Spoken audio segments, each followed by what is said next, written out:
هل الأفراح المصرية هدفها الأساسي هو الفشخرة؟ ده سؤال في بالي بقاله كتير، عشان لو هدفها التباهي فعلا فبلاش منها بقى.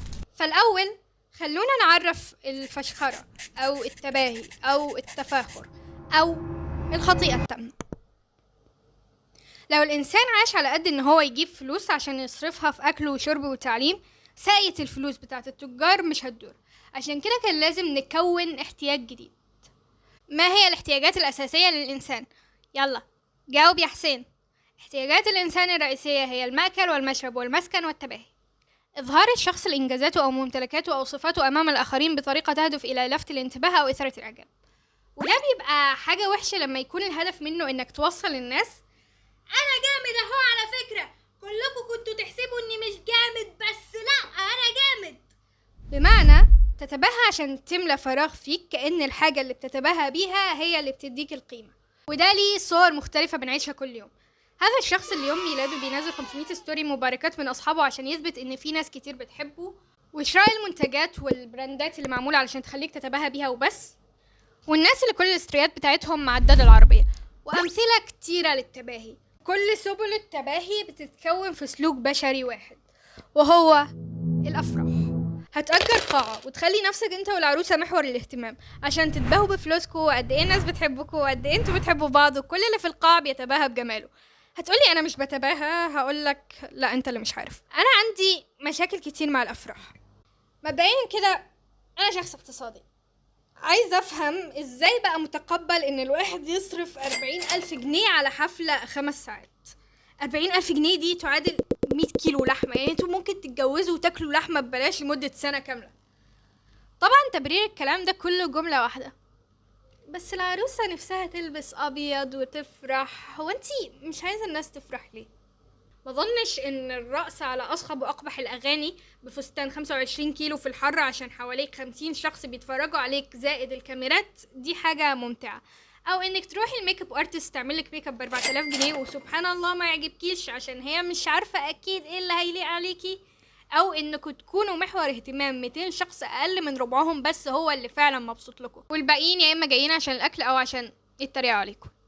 وده سيناريو طبيعي لانك لازم لو هتعمل فرحك بالطريقة التقليدية هتعمل حاجات حرام. فالفرحة ممكن تتعمل بطرق حلال وممتعة اكتر ومش ب40,000 جنيه. الطريقة الصح للتفكير هو ايه اللي هيبسطنا في اطار الحلال فنعمله، مش ايه اللي بيتعمل فنعمله. فده بيتحقق بالسفر. انا مش فاهمه مين العبقري اللي لغى رحله ما بعد الجواز او شهر العسل وحط بداله فرح.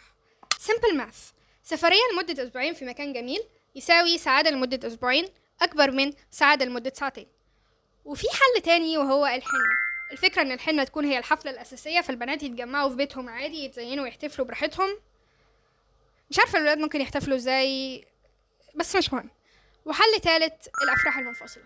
دلوقتي المشاكل في الافراح الحاليه، اول حاجه السواريه، ان كل الناس لابسين سواريه، كل الناس شكلهم ملفت ومش محتشم. ازاي تخطيتي المشكله دي في فرحك؟ يعني فرحك كان ايه الحاصل؟ بصي، كان في اختيارين. كان في افراح عاديه مختلطه وبيبقى فيها السواريهات والحاجات دي، وفي الافراح التانية اللي هي قاعه العروسه منفصله تماما عن قاعه العريس، ودول العروسه بتحتفل مع اصحابها والعريس بايه. بس بيقعد بقى، ممكن بيدخل يلبس الشبكه ويطلع تاني، فانت اللي بتختاري النموذج اللي بيريحك. لو انت بتراعي ربنا سبحانه وتعالى هتختاري النموذج اللي هو القاعتين المنفصلتين. طب هي في مشكله كمان، انه العروسه بتبقى عايزه يبقى شكلها حلو بس في نفس الوقت بتبقى لابسه طرحه ويبقى شكلها وحش يعني.